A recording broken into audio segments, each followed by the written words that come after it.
All right, using channels to build selections. One of my favorite things to do. This is really cool. Here's how it works. It's not that complicated. If the whole black-white thing is making sense to you on the channels, how when you Apple click a channel, whatever's white on that channel loads in as a selection. Well, knowing that, shouldn't we be able to generate channels that we can use to build selections from? I mean, it seems to me that makes sense. So let's start with something simple like this heart on this helicopter. What if I just want to select that heart? I mean, I could go through and use any of these tools. I could use the magic wand or the quick selection or do a quick mask or draw a path around it with the pen tool. All of those would work.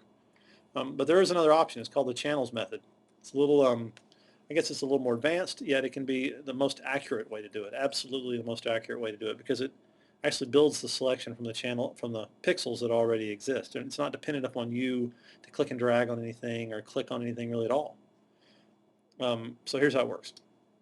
If I want to get that heart selected, knowing what I know about these channels and kind of what I explained to you guys earlier, like whenever we had a selection here, like when I drew that box and saved it as a channel,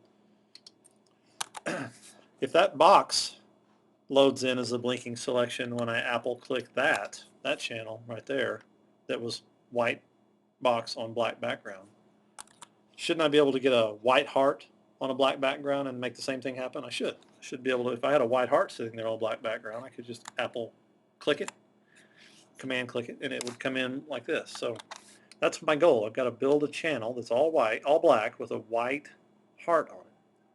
And it's just a real simple set of strategies to make this work. Watch. What you do first is you look through your channels and you find one that already has a pretty good distinction between black and white. And there is one here, the yellow channel. Now I'm not going to do anything to my yellow channel because if I do, I'm going to affect how much yellow prints in this file. I mean, look, if I opened up curves here and made that a lot darker, if I look back, I mean, look how what it did to my file. There's before and after. It made it yellow. So we don't want to do anything to our original yellow channel. What we want to do is we want to use that channel to build a selection from. And to do that, we have to make a copy of it first. So I'm going to click on the yellow channel and drag it down to this icon next to the trash can, which makes yellow copy, just like we did earlier with layers. Now this channel's totally free. I can do whatever I want to it because it's there for me to try to build a selection from. My goal again is to get a white heart on a black background. So that's the first move. The second move is we like to open up curves, image adjustments curves, and put 2 points on this curve. One that's going to pull the curve really high, which makes the black pixels a lot blacker, and then another one that's going to pull the curve really low that makes the white pixels a lot whiter. And look what it did. It helped really establish the black-white on that heart. That's what we want. Now we're working in reverse. Right now I'm working to where everything's going to be white and the heart's going to be black, but that's okay. I'll show you why here in a minute. We take our eraser, and in this case we do erase. Okay? Eraser, hard edge brush. I'm just going to wipe out all that. I don't need any of this. I'm not concerned about any of that because remember my goal is to get a white heart on a black background.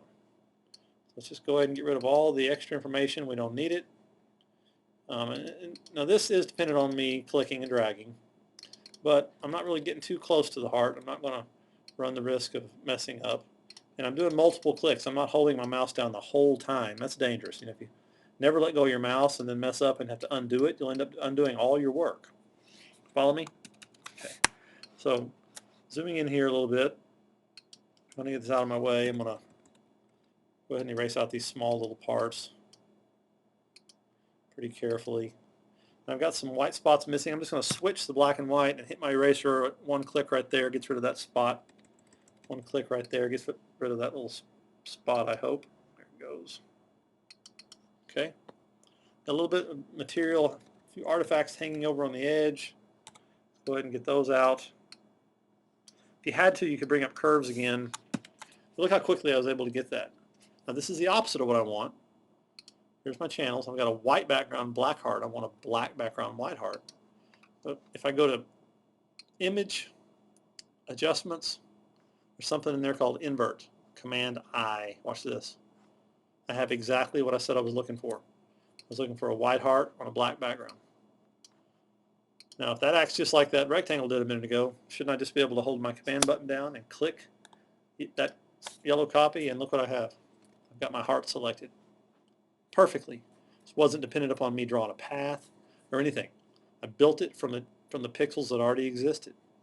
had to build a mask with what we wanted. What we want is white and what we don't want as black. That's the method. That way I can Apple click it. And now whatever I want to do to it, I could float that, Command J. And I could put a second heart up there and do whatever I want to with it. And it's fully accurate because it was built from the pixels that were already there. Okay, so that's called using channels to make a selection. Now I'm going to do one more movie of this just to kind of really make it clear. We're going to use the same technique to select all the blue on this helicopter.